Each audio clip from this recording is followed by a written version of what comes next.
increased police presence is actually necessary in order to enforce the law and to guarantee the safety and the security of law-abiding members of those communities. As one who was formerly in that street life years ago, I might be a pastor, but I didn't come down from heaven. I came up out of hell with the rest of everybody else. I was formerly in that street life. I know very much about the criminal element, and I can state definitively that the criminal element in and of society would enjoy nothing better than a reduction in police presence and police power. It would allow those with criminal intentions and criminal actions to flourish virtually unchallenged in the communities of America. The law-abiding members of society would be directly threatened by the absence of police or the inability of police to respond to criminal activities, and in many cases would endeavor to take the law into their own hands to ensure their safety and well-being, as evidenced by the response of some who decided to defend themselves and their property from vandalism. An absence of police presence could potentially give rise to acts of domestic terrorism, mob rule, gang rule, neighborhood intimidation, oppression, and vigilantism. Defunding of police departments has already happened in a number of American cities, and rather than remedying problems, has actually made conditions much worse. The city of Cleveland, my hometown, is a prime example of the results of police defunding. In 2004, the city of Cleveland laid off 285 officers. The entire police budget was slashed by 31%. To cover basic services, the following units were either disbanded or cut forever. The district strike force units, the narcotics unit was completely cut. SWAT was downsized. The fugitive unit was disbanded. The auto theft unit was disbanded. The intelligence unit was cut to bare bones. The mounted unit was cut 85%. The aviation unit was down completely for 3 years and is now only utilized during special events. The harbor unit was disabled. The boat sits rotting in a dry dock. The scientific investigation unit was cut 80%. All the lab techs were let go. All evidence collection is now done by priority. The DARE problem, the Drug Abuse Resistance Education Program, was cut. Community policing was cut 45%. Cleveland went through a decade-long downsizing, which saw the department reduced from 1,900 officers to 1,500 officers on average. Zone car coverage, which directly affects citizens, has been cut. Police presence in any given district or in any given shift has been cut in half. 1- and 2-man units have been cut in half. Response time is dramatically longer if the police show up at all. The murder rates have climbed. The property crime is at record levels. Aggravated robbery statistics are higher. Drug sales, drug use, drug abuse is higher. Drug and alcohol-related motor vehicle accidents are the highest they've ever been. Cleveland has went from a relatively safe city per capita to an unbelievably unsafe city. Calls for service have increased even though the population has dropped significantly over the last 20 years. Once safe areas of the city are now unsafe. Once nice neighborhoods in the city are now not nice. Homicides are up 55% in Cleveland from this time last year, and Cleveland now has a higher murder rate per 100,000 residents than Chicago does.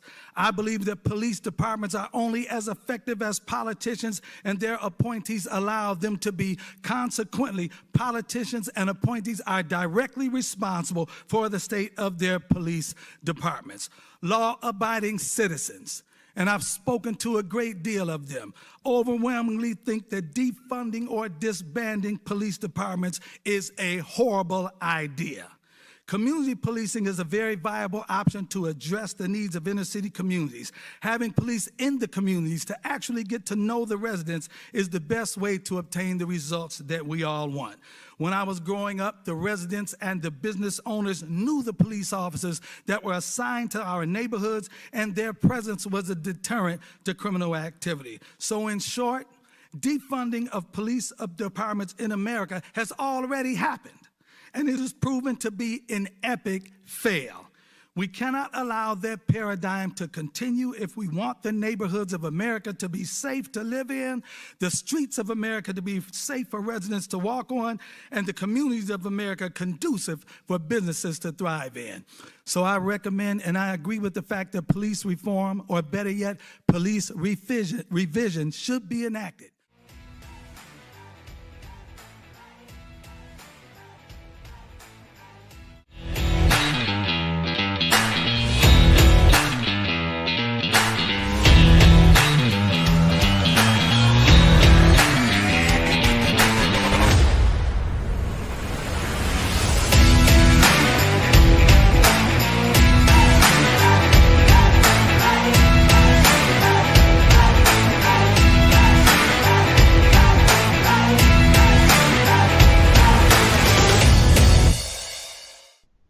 Hello, everyone. It's great to be back with you on CPAC Live. I just came back from a great trip seeing my family in Kansas, specifically in Wichita, Kansas. Brought all the children to see their grandmother. Sadly, we were out there to say goodbye to a friend, one of our great family friends, Kathy Knock, who recently passed. Interestingly enough, my mom has had so many friends die, not of Chinese corona, but of complications from not going to the hospital because they were told that that somehow was unpatriotic, allow the hospitals to be for corona patients. And we're sorry that our good friend is no longer with us. I also received tragic news today that another friend, a friend of ACU, tragically took his own life. I think it's important in all these conversations about the virus and everybody trying to take responsible steps for their own health and safety, that we have a balance to things. And unfortunately, this idea of shutting in your house, not having social interactions, not sending kids to school, which is something my wife and I feel very strongly about. We want our kids back in school. We feel like that can be done safely. Kids, as we know, are not a high-risk category, especially if they don't have other health concerns. But the mental health impact of telling everyone that it's unhealthy to talk to people, to interact with people, to have social interactions, to be involved in our communities, it can have a devastating impact on people. So let's keep everyone in our prayers and in our thoughts, and let's keep our good old-fashioned American common sense as we face these battles. Now, we have a great show for you today. We have a great conservative senator from the state of Iowa, Senator Joni Ernst, with us, and we also have a great conservative from the state of Pennsylvania, Scott Perry. So we're going to talk mostly about China with each one of our guests. But first, let's bring in Senator Joni Ernst. Senator, thanks for joining us on CPAC Live. Oh, gosh, it is so great to be with you, Matt. Thank you so much. And I'm sorry to hear about your trip to the Midwest. And certainly our thoughts and prayers are with your family and Kathy's family as well. That's very kind of you. You know, Midwestern people are so different from Northeastern people. It's almost schizophrenic when you're out here in the swamp and then you go home. You understand this. And I just talked to people that would grab me by the shoulders at this funeral and say, what is going on in my country? When did it become controversial to stand for the flag, to stand for cops, to stand for families, to stand for statues of Jesus and Mary in churches and the state of Israel? When did that become controversial? You're someone who has served your country in so many ways, including in the military. When did the flag become controversial? Yes, well, it shouldn't ever be controversial. And I'm always reminded of a song that a friend had written, and it says something about one old man in the crowd that stands up as the color guard is leading the parade down the street. And, you know, we all need to be more like that one old man and stand up, place our hand over our heart, and make sure that we are respecting the values and opportunities that this great country has given us. I am so proud to be an American, and we have had challenges, no doubt about it, folks. But for heaven's sakes, I look around this globe and there is nowhere else that I would rather be. Because again, while we have challenges, this great country also provides us opportunity to overcome. And so I think we've just got to get right back to that. We've got to celebrate families. We've got to celebrate God. We've got to celebrate our nation. All of those things don't have to be exclusive. We can all be inclusive. Let's do it. Really, again, greatest country on the face of the planet. And one of the great things about Americans is we're tolerant. We have this idea that each individual is going to live their great big American life as he or she chooses. And the problem with what's going on in these big cities with the riots and the fires and the hate and the anti-Americanism is they don't want to allow people they disagree with to be able to speak freely. They want to shut them down. Did you get a chance to watch any of Bill Barr's testimony yesterday? And do you have a reaction when you literally see federal law enforcement under attack in these federal buildings like courthouses? Yes, I did see clips throughout the day. Of course, I had a very busy schedule over here in the Senate. But what I did catch on C-SPAN and on TV was very disheartening. Very disheartening. I believe in our federal law enforcement officers, and I know that they were sent to do the right thing, which is protect federal property, just as we would expect local law enforcement officials to protect the life and property of people in their home communities. Our federal law enforcement agents have a job to do, and that's protect our property. And folks, when did it ever become okay to destroy somebody else's property? We can't stand for that. We certainly will support people that are peacefully protesting. And you know what? When there is splintering wood and shattering glass, all of the peaceful protests get lost behind that noise. And yes. Or as the founder of the 1619 Project has said, it's not violence and it's not destruction against individual private property if it can be rebuilt. So that's a dangerous idea that could allow someone to burn down your house as long as you can rebuild it. And that's not what we believe. Mm-hmm. Yeah, it is. Again, peaceful protest, please. So we have been watching what you've been saying about this important relationship we have with China. We were reading this great piece that was on your website. You're somebody who believes in having reciprocal trade agreements. Obviously, the people of Iowa, the great farmers of Iowa and manufacturers want to sell their products all over the world and their commodities. But America needs to do a better job of not making it uncompetitive for people to make things in America. Is that the gist of what your push is legislatively? Absolutely, Matt. And as a former battalion commander of a logistics battalion, understanding our supply chain and having been trained by the military, I understand the needs of an organization and how to get those supplies to the organization. And when I look at what China is doing to the United States, it is absolutely unbelievable. When we need to protect our own citizens, whether it's through national defense, whether it is through making sure we have the right medical supplies and pharmaceuticals, rare earth minerals, we should not be relying on communist China for that. We need to find a way to bring industries back into the United States, manufacture our own type of equipment, whether it's for national defense or for the health and well-being of American citizens. We have to do that here. We have to protect our technology. And so I do have a number of initiatives, one being the Beat China Act, which would be very, very helpful in getting those industries back into the United States. So what we're hearing from the other party and their candidate for president is America should go back on this tax cut that you voted for and raise taxes on something like 80% of Americans, increase tax rates by a third.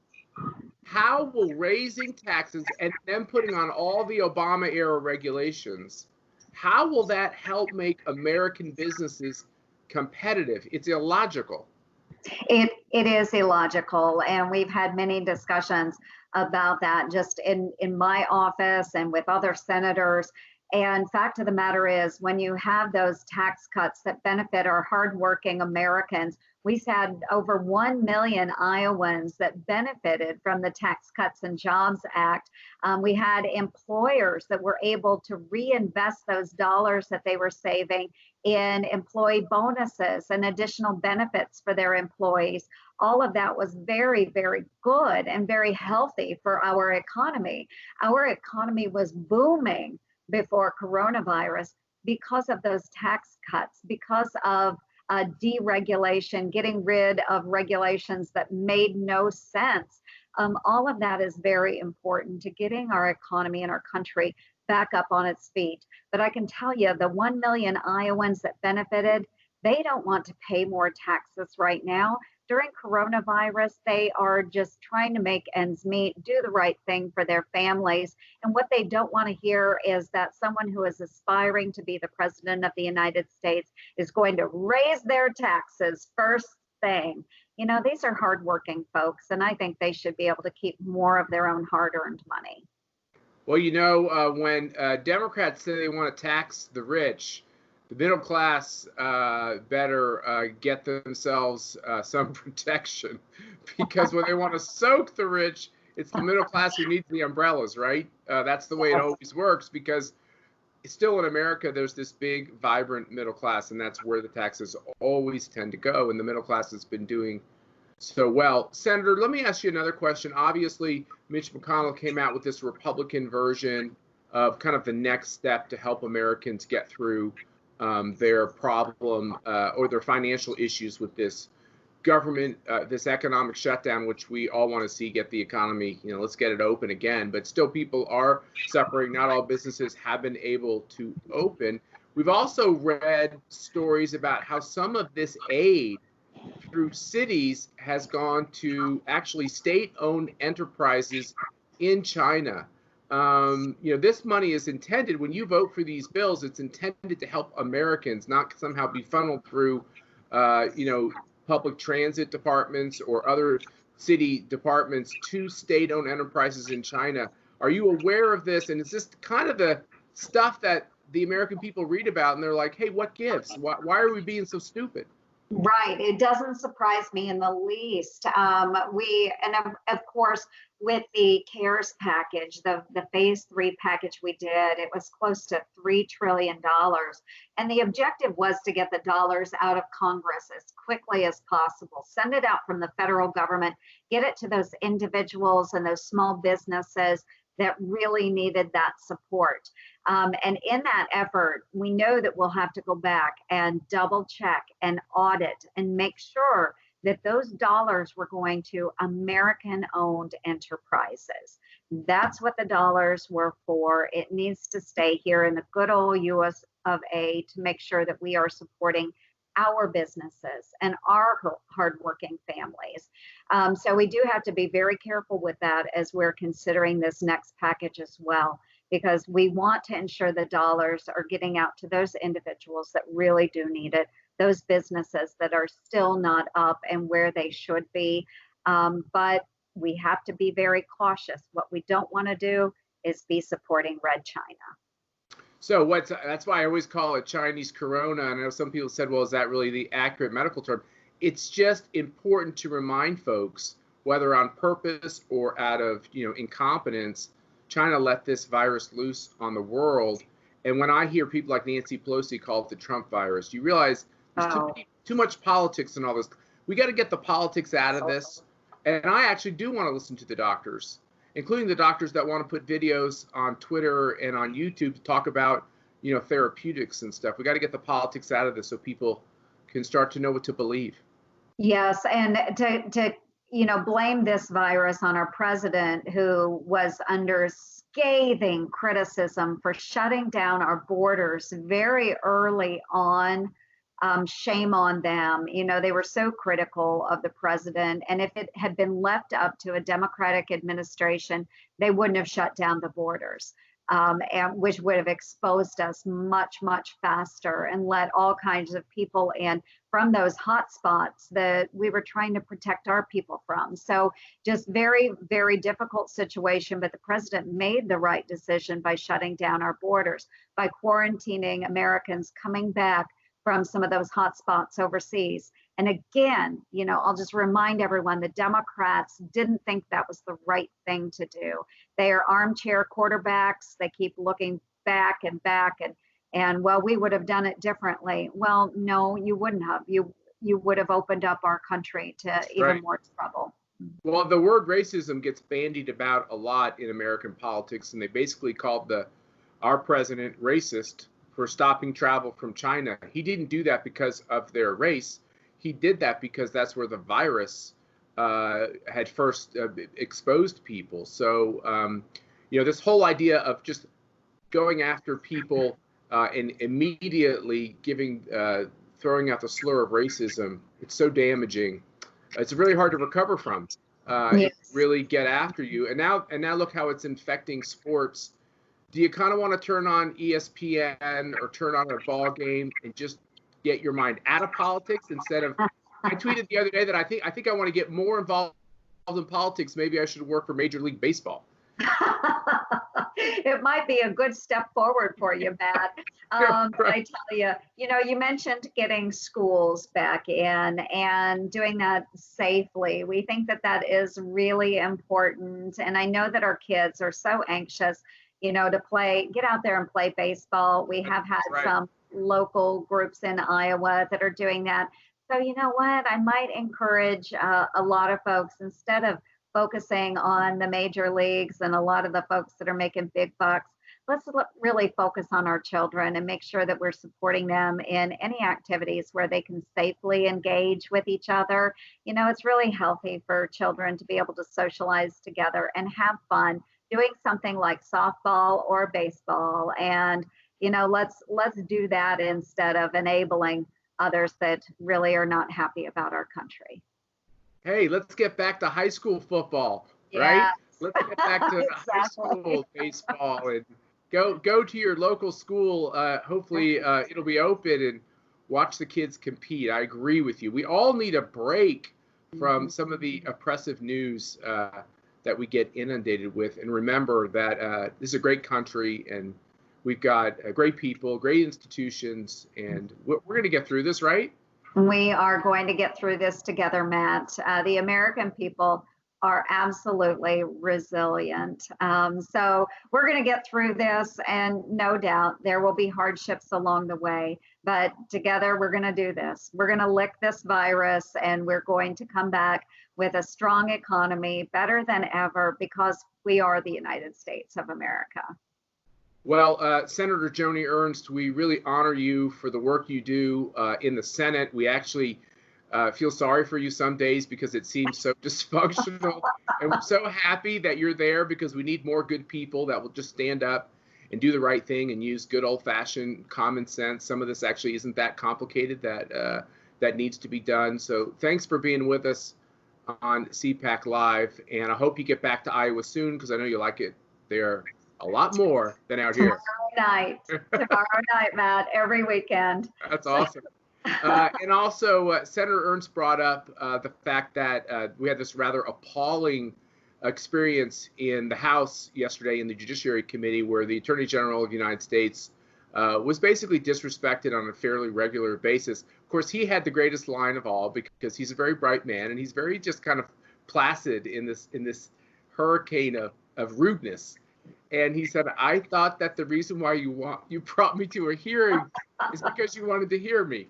Well, we're going to be right back to CPAC Live after this short video with Attorney General Bill Barr. I gave instructions as to what Reclaiming my time. Yeah, I'm answering your question. Well, you got to let him answer. Reclaiming my time. The effort there was... Mr. Barr, I just asked for a yes or no, so let me just tell you, I'm starting to lose my temper.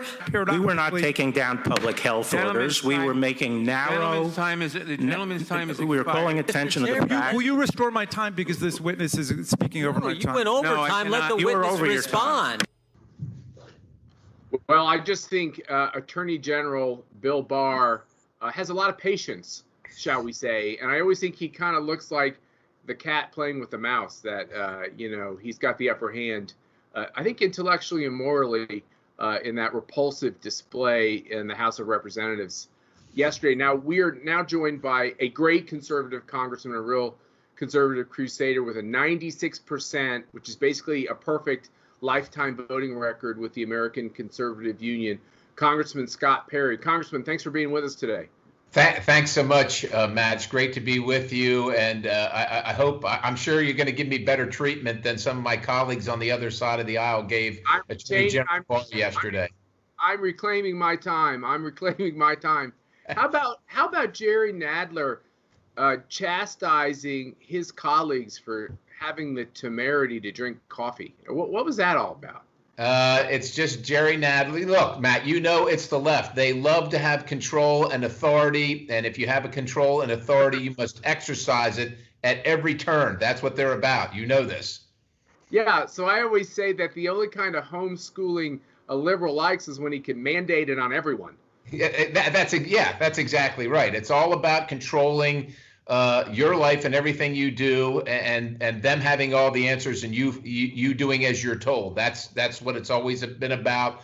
It went from the Democrat Party, and they have now accepted the socialist moniker. Not only accepted it, but they're extolling it as a virtue. And let's face it, Matt, these folks, these are socialist policies, but socialism is an economic construct. When the American people reject it, they'll move on to the next construct, and you know what that is, where they force it on you, like it's been done around the rest of the globe, because they just know better, and you must submit to that, and that's what this is. A lot of this is about is conformity to their requirements. Congressman, when we picked the theme America versus Socialism at our last CPAC conference earlier this year, we were trying to have like a stretch theme that would make people think, like, what if it really was about whether or not America would turn socialist?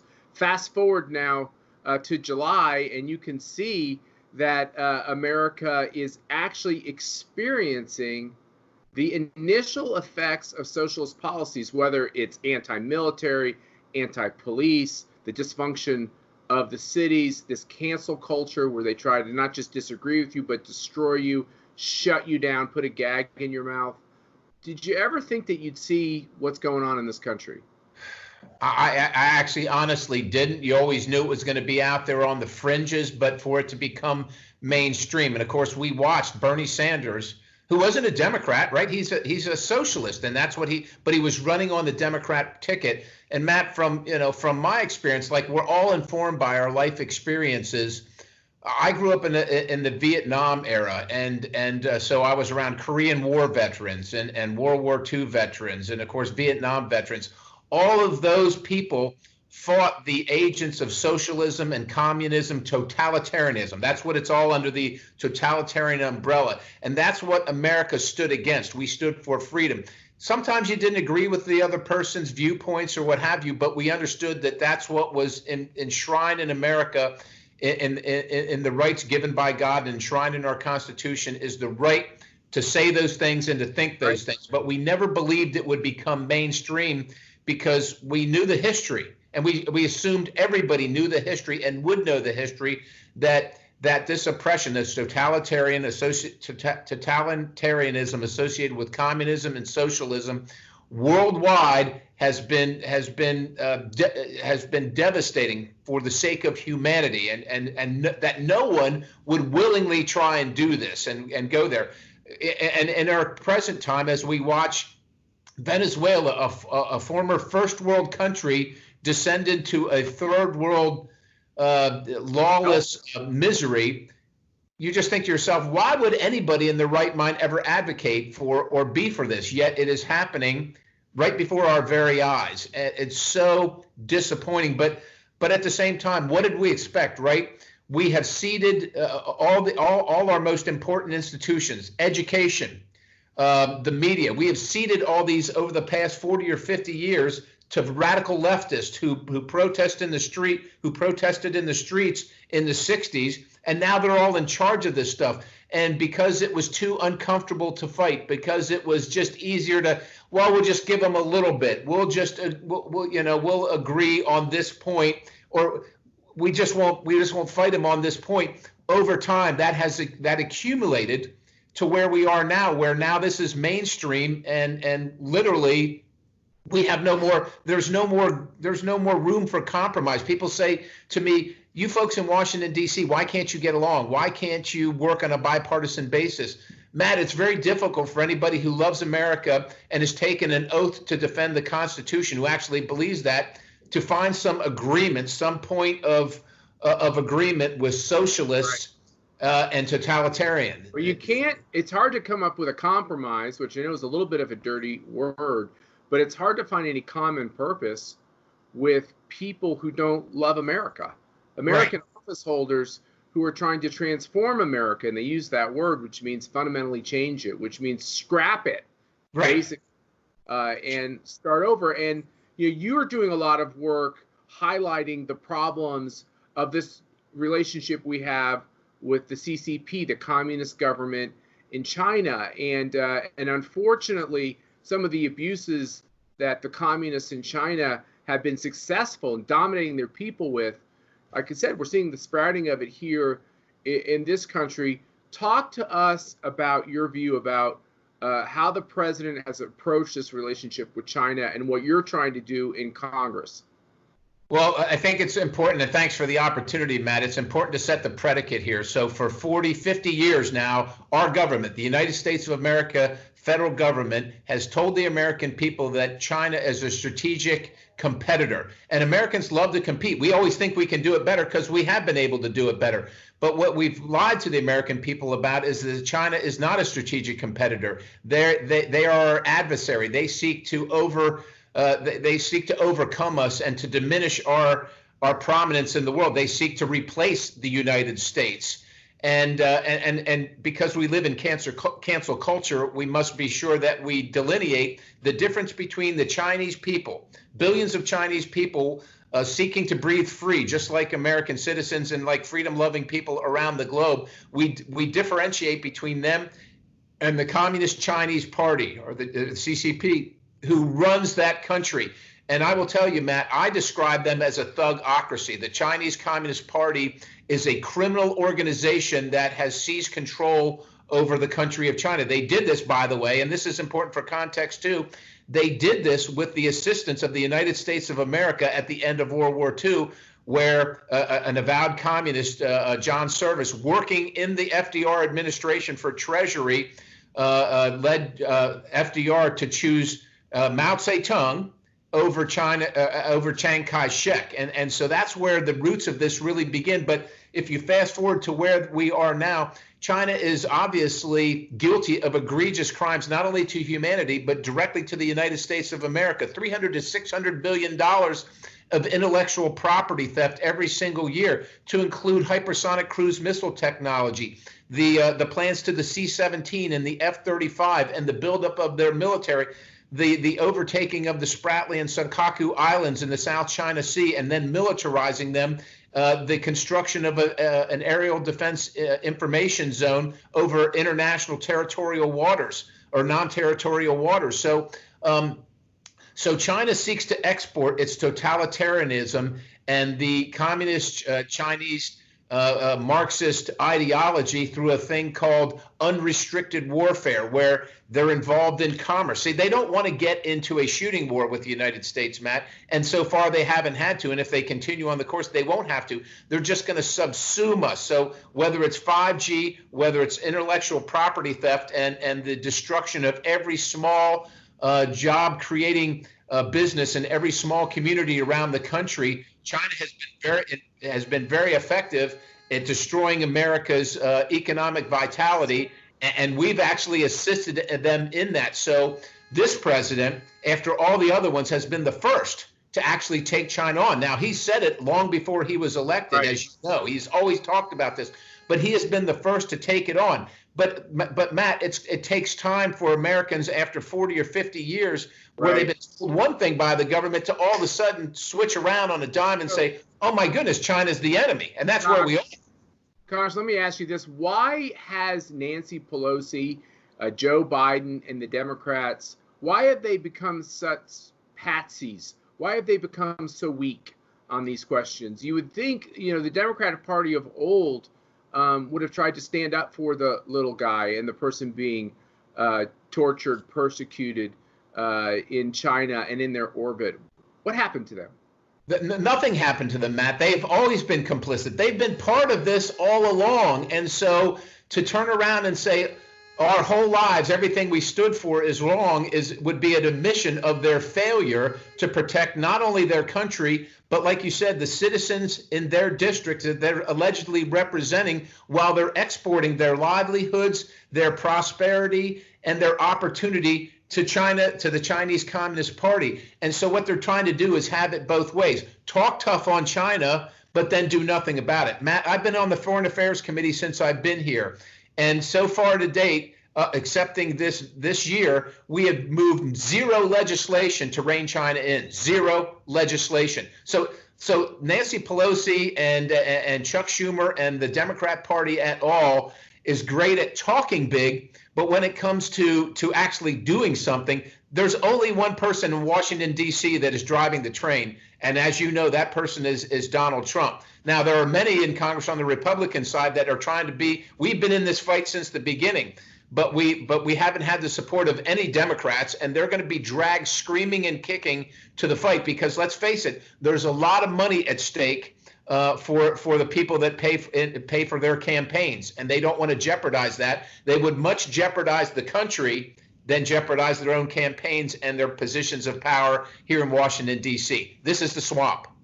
When you're in Pennsylvania, what's the feedback you get from Americans about this new approach to China, and especially what China's doing with cyber warfare, what we read about computer application companies like TikTok, and this whole battle on 5G? What's China's plan to use cyber to implement their grand global takeover strategy? So China's plan is to gather up all the data from every single American, quite honestly, from every human across the globe, and then leverage that data to control our very actions, whether it's through a system of social credits, whether it's to destroy your local small business in a contract where they're competing and China says we want to take them out because they might be a competitor. I mean, that's the unrestricted warfare approach. Now, I think that people understand, and I will tell you, Matt, but most citizens, just like in the 10th District of Pennsylvania, where we're hardworking, tax-paying individuals who love our country, who love our family and our community, but this is kind of new to us, this 5G stuff. Like people don't understand the nuances of that, but they do understand that China wants to take over. But that understanding is a new revelation for many, many people. And quite honestly, that revelation has come by virtue of the coronavirus, the Wuhan virus, created one way or the other in China, either by happenstance or design, and then exported around the globe. That has really heightened all citizens' awareness to who China is, whether it's because they intend malign activities or just because it's the Chinese Communist Party and they're not going to be transparent. They're going to lie, and they're going to do everything in their own self-interest to preserve their position of power in the Chinese Communist Party. So I think that, like around the country, South Central Pennsylvania is understanding that, but we're obviously late in understanding that for average citizen who's going to work every day trying to just pay their bills and buying stuff at Walmart, and if you turn it over, it says made in China. They're used to buying goods that have been very affordable because they're made in China and oftentimes with slave labor. But at the same time, their government's been telling them for 40 years that it's okay to do this because we're just competing, and China is a developing nation. They don't understand that China has well developed and is a competitor to the United States on par in many cases, in some cases beyond par with the United States. And so they're getting it more and more, Matt. And I think that the polls would show that the numbers are very high, but they're unsure exactly what to do about it because decoupling might also mean loss of jobs or loss of opportunity because we're so interconnected as an economic force with China. And one of the things that Tucker Carlson has brought up on his show on many occasions is a lot of these American companies have worked with consulting companies like McKinsey, which actually also represents entities very close to the CCP, to the communist government, almost in like this collusion to get American companies to do more things overseas. And I think a lot of the American people just didn't really see behind the curtains to see. No, they don't see behind the curtain, Matt. And God bless you and CPAC for bringing this information to light, because if we're counting on the mainstream media to hear these reports, right, we're never going to hear it. For instance, Google will, the folks that run Google will come out and chastise the American people about the faults of America as founded and all our flaws along the way, but we'll be happy to participate with the Chinese Communist Party at oppressing billions of people around the globe, and particularly in China with the system of social credits, or actually support the Chinese Communist Party by limiting the access to free and open information to the people of China. Google actually does that while lecturing us about how unfair we are. So you got to wonder, Google headquartered in the United States of America, why can't they support America? China is at some point, when they take over as much as they want to, going to shut Google down as well, right? That's the plan. China is interested in making money, preserving their authority, and spreading their view of totalitarian government around the globe. And America is not immune to it. And you got American companies that are loved by Americans supporting that effort. Well, Congressman Scott Perry, we appreciate the fact that you're raising these important issues. All you're doing legislatively, as we said to start this conversation, you have a lifetime rating of 96% with the American Conservative Union. We encourage everybody in the state of Pennsylvania and across the country to go to our website and look at these ratings, know how these members are actually voting. What is unusual about Scott Perry is he doesn't just talk the talk. I'm supposed to end that by saying you walk the walk, but you vote as you talk, which is actually very refreshing. And we appreciate your important voice on all these questions. Congressman Scott Perry, thanks for being with us on CPAC Live. Thank you very much, Matt, and thanks for this opportunity. And you're right. Check the members' votes, because everyone tells you they're conservative, even Democrats, but that's not how they vote. Yeah, that's exactly right. Hey, we also score the liberals, and it's interesting to see how many of them now are getting zeros. It's historic, by the way. So surprising, I'm sure. Yeah, surprising. We're going to be right back with some final thoughts at CPAC Live after this short video. The president wants footage for his campaign ads, and you appear to be serving it up to him as ordered. In most of these cities, the protests had begun to wind down before you marched in and confronted the protesters. And the protesters aren't mobs. They are mothers and veterans and mayors. We fought for a democracy, for the right to speak freely, and you are attempting to take that away. And what's worse, you're doing it for the sole purpose of furthering the president's political agenda and generating footage for Trump campaign commercials. Well, I think our Attorney General, Bill Barr, has a lot of grace and class to put up with what he put up with the other day. I mentioned that we had gone out to Kansas, and while we were gone, a really disgusting thing happened. Black Lives Matter Incorporated, in association with some of our very own neighbors, decided to take to the streets to oppose somebody who lives in our neighborhood, the acting Secretary of Homeland Security, Chad Wolf. Chad Wolf did the high crime for the left of actually trying to put out fires in our major cities, bring back order to those cities, working with Bill Barr to make sure federal property isn't destroyed, that statues aren't ripped down, statues of our religious leaders, of saints, of the founders of our country, of people who have made a difference in Western civilization. He had the audacity to stand up for the rule of law and to make sure that the left doesn't, in essence, eat its own with its own nihilism. To quote one of our board members, Bill Walton, who's always reminding me that it's not just Marxism, it's nihilism. It's the belief in nothingness, in chaos, in just destruction. And of course, as a Christian, I understand that that's what the devil wants to do. He wants to create destruction and chaos, so there's no order. Nothing makes any sense. Bill Barr said something in a great speech at the University of Notre Dame. He said, these people call themselves progressives, My question is, what are they progressing toward? When you listen to hateful, radical, violent people talk about what they hate and what they want to destroy, the next question is, what would you put in its place? They have no vision for what they would put in the place of America, but they know they hate America. So this idea that Chad Wolf, the Secretary of the Department of Homeland Security, has to be subjected to protests from some of his very own neighbors. One of his own neighbors even offered these protesters refreshments as they terrorized his children in front of his house. My friends, this is un-American. When they say it's peaceful protests, I'm for that. I've participated in that. CPAC went to the streets of Hong Kong and stood with the democracy leaders in Hong Kong. You know what they want in Hong Kong? They just want human rights. They want to be able to vote. They want to be able to go to work and participate in commerce, to have as many kids as they want or not want to have, to marry who they please, and to live their life. That's what they want in Hong Kong. What these radical Marxists, nihilists, Antifa, Black Lives Matter Incorporated, which are all working in collusion with the Biden campaign, Joe Biden has yet to call out any of this violence, any of this law breaking. None of these Democrats are calling out any of it. They're fanning it. Why are they fanning it? These are the ground troops of Biden for president.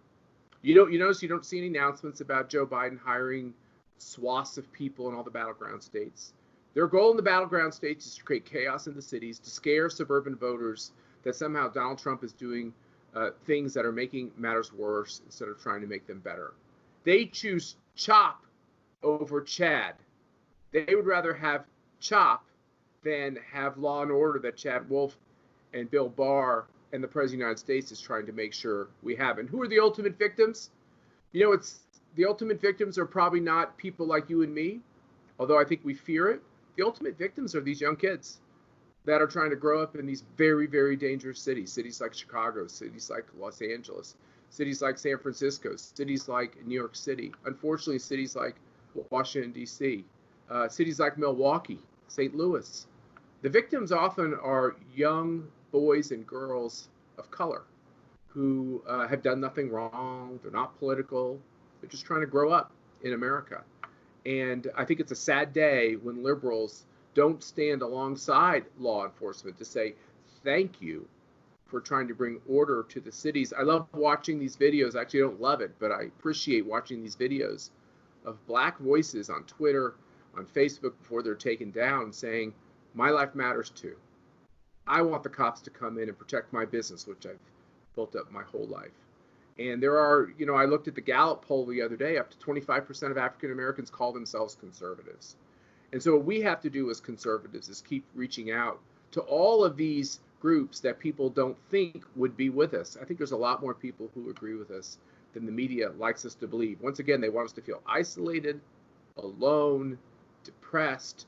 That's why these polls come out that try to make it seem like Donald Trump cannot win, that Nancy Pelosi cannot be taken down, and that the Senate is inevitably going to fall into the hands of Charles Schumer. I don't believe it. I believe this could be the most consequential race we've ever seen, not because of Donald Trump, who, as you know, I respect, admire, and strongly support, but because now it's bigger than just a man. It's about America. It's about our country. Will it continue to be a union? Can it exist going forward, promulgating the same fundamental values that our founders wished each of us to understand, the most important of which is, yes, there's a God, yes, he created you, and he created you for a distinct reason. And you get to use your own providential judgment to determine how you chart the course of your life. It's a very radical concept these days. It's a very American concept. It's a very Christian concept, a God-centered concept, a faith concept that the individual is infused by their creator. And part of that is the ability to speak, to have an opinion. And I said yesterday on television, and I reiterated here, whatever happened to that great liberal idea that I can disagree with what you say, I can condemn what you say, but fight to the death for your right to say it. Well, thank God on CPAC Live, we still have the right to say it, and we're going to keep saying it. We're going to keep working with you, and we're going to be out on the road having these CPACs, and we hope to see you. And thanks for joining us today on CPAC Live.